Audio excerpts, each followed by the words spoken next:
Hello and welcome to Blue Mushroom Studios. I am Laura and today we are doing a tutorial on crocheting in the round. So we were talking in a TikTok live about how to make sure that our round pieces are laying flat. Now crocheting in the round definitely means crocheting in a circle, but it can also mean crocheting around a square or crocheting. It just means we're not going back and forth linearly, I guess. It just means we're going around in a circle, and we're going around our work. So whether we're doing a granny square is also working in the round, or just doing a circle, or anything where we're just going continuously. We're not stopping and turning our work to go back and forth. So the way that I work in the round is I start out with what I call a 4-chain circle. 1, 2, 3, 4 chains, and then I'm going to connect back into the first chain this way with a slip stitch. Now you can do any type of circle. If you know how to do a magic circle, you can do that. If you want a bigger circle, if you're working on a really big project and you want a hole in the center of whatever you're working on, obviously you can make more stitches, you can make it big, but most of the projects that I work on, I like my circle to be closed in the center. I don't want any openings, so I'm going to do 4 stitches, and we connect with a slip stitch. And so now I just have 1 loop, and now I'm going to do what we call chaining up. Chaining up 1 or 2, depending on the stitch that you're using. I'm going to chain up 1 because I'm just going to work in a half double crochet right now. So a half double crochet is where you wrap around, you go through, pull through, you have 3 loops, and you're going to go through all 3 at once. That's a half double crochet. So what I'm going to do in my circle, we're going to make a circle here, is I'm going to do, let's do 9 half double crochets. So this is 3, 4, 5, make sure my yarn is pulling, sorry, 6, 7, 8, 9. Starting with an odd number because I'm going to increase every other one, and that's essentially making 3 new stitches, or it's making 3 stitches. Sorry, I can't wrap my head around that all of a sudden. We're just going to do it in an odd number. So now we finished our row, and now we're going to join and close off our row. When we're working in a round, we have to close off our row, which means we're going to go back in to our first stitch, not the chain up. See, that's the chain up that we went up into. We're going to go back into our first stitch, and we're going to do the whole thing here, and we're going to pull through, and we're going to do it as a slip stitch, which means we're going to pull through this, and then we're also going to pull through this. No more yarning over or pulling extra yarn, and that's going to close our row. So when we're closing our row, now we count 1, 2, 3, 4, 5, 6, 7, 8, 9. So the one that we went into, we're no longer counting because this one goes over it. So now we wanted 9 stitches, now we have 9 stitches. And so you can kind of see when you've pulled through, it's kind of covered that last stitch that you went into. And now these just make like a continuous wrap around. So now the key to keeping your work flat, if you want to cup it and you want to make it come up like a cup or a hat or a beanie, then that's going to determine how many you increase or decrease. But for now, we're going to chain up 1 to start a new row. And we're going to go in to this next one, and we're going to just do 1 more double crochet here, half double crochet, sorry. And then we're going to do 2 in the next. So we're going to increase it because I want to leave it flat for a little bit, okay? I don't want to cup it just yet. I want to leave it nice and flat like a circle. So I'm going to increase every other stitch. So what do we do when we increase? That means that we're putting 2 stitches in 1 stitch. So we're going to wrap around and go in and pull through and make our half double crochet, and then we're going to go right back into that stitch and do it again. So now we have turned 2 stitches, or 1 stitch, into 2 stitches. So we have 1 stitch and now have 2 stitches. So now we're increasing. So we're going to do, the next one's just going to get 1 stitch because we're only increasing every other stitch. If we were to increase every stitch, we would end up with a ruffle. So if you want to build a ruffle, then you're going to, the more stitches you put into each stitch, the rufflier it's going to get going around. So if you're doing like a flower and you really want those ruffles, then heck, put in like 3 or 4 stitches in there and you're really going to get a nice little ruffle around. But in order to keep it nice and flat, we're just going to gradually increase. So we're going to increase every other one. So we did 1 in that one. We're going to do 2 in the next. 1 and 2. Okay. So then 1 more in this one. And 2 in this one.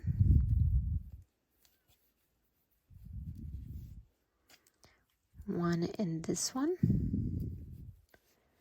And 2 in this one. And we're on our last stitch, so we're just going to do 1.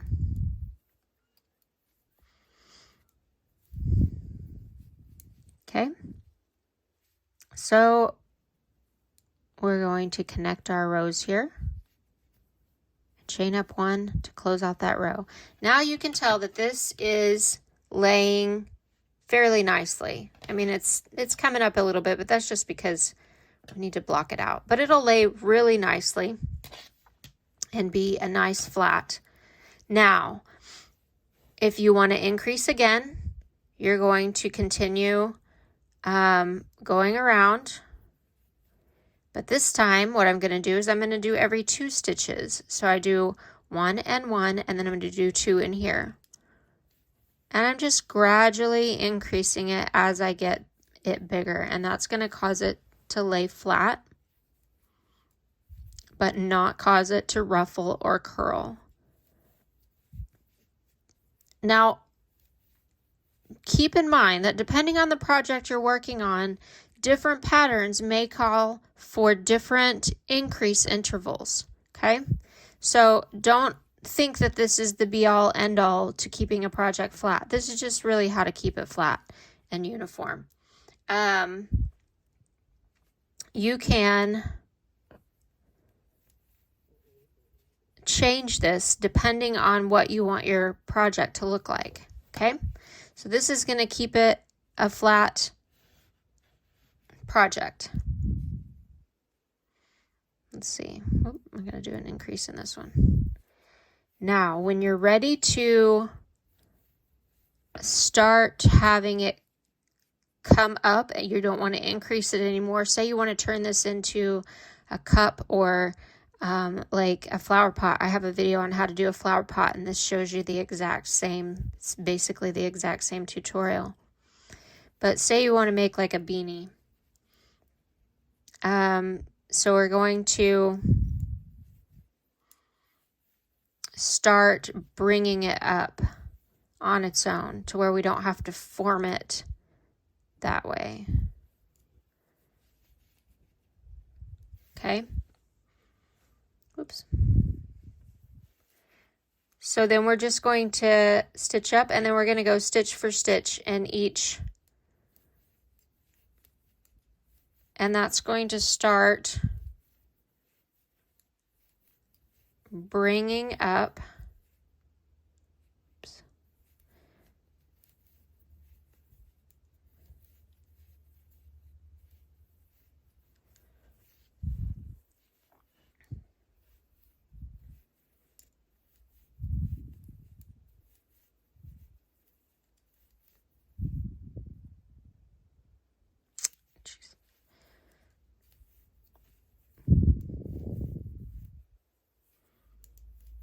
Our sides.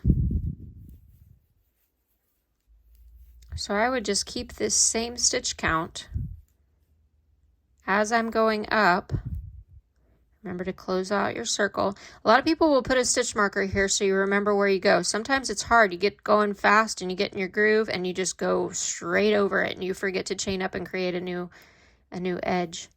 So you want to chain up one. And that's going to cause your, see how now we're starting to go up? That next row. Remember, when you work in the round, it tends to naturally flow inside out. So now you've got a nice little,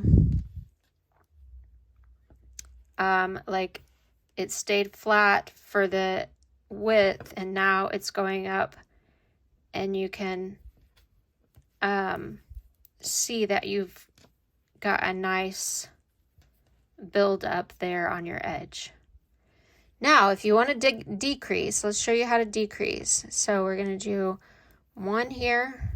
Now to decrease your stitches, you're going to pull through. Now I'm doing a half double crochet, and if you'll remember, when you do a half double crochet, you're pulling through 3 loops, right? So when I'm decreasing my half double crochets, I don't yarn over in the beginning, because what I'm going to be doing is I'm going to be pulling through this stitch, and then I'm going to pull through this stitch, and that's going to give me my 3 loops. Then I pull through that, and that's going to keep the stitches looking the same, right? So decrease every other stitch to give you a gradual close off. Again, your project may call for you to decrease in different intervals. It just depends how gradually you want to decrease or increase. If you're making a ball, or if you're making a flower pot or a beanie. Some beanies want you to increase so far, and then you don't increase or decrease anymore. And it also depends on how, which way you're working your beanie. Whether you're going to increase or I yarned over on that one. Whether you're going to increase or decrease. Because sometimes you work from the brim up, causing you to decrease on the top. Whether you increase. Sorry, I was trying to think 2 thoughts at the same time. And then my brain just quit. It was like, nope, we're done here. All right, so that's how you decrease a row in order to change the shape of your work. And then you're going to connect back at the beginning of your row. And that's going to make, again, you're going to work, it's going to naturally work inside out, and you're going to want to flip it. And so this is how you work a ball. So then you'd probably want to decrease one more row if you're making a ball. But I wouldn't want to sharp decrease it, so I'd still, I still want some width to my ball here, so I'm going to still just crochet decrease every other stitch, because I don't want all of a sudden just a tight cinch up. I want it to be gradual. So I'm going to keep working here. One more here. One more decrease there.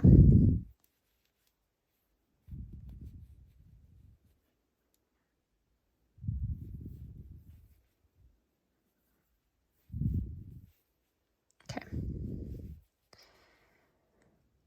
And then we're going to close off our row. Turn this inside out. We really closed up that hole, so we got kind of a little tiny thing to work with to get it back inside out. And that's how you make a little ball. And then you can stuff it, and then you can just cut your row off and then tie it and cinch it up. And that makes a little ball. So that's how you do your increases and decreases, working in the round, keeping it flat. Just remember to keep it flat, you're going to want to gradually increase as you go out. To cup it, you're going to want to keep all your stitches the same count. And to decrease it, you're going to want to decrease your stitches by combining 2 stitches into one. That is, if you have any questions or you need to see anything elaborated further, just let me know. Leave me a comment. Be happy to work it through. Make sure you're following my TikTok for my live tutorials. and my other videos. So thank you for joining. You guys have a great day.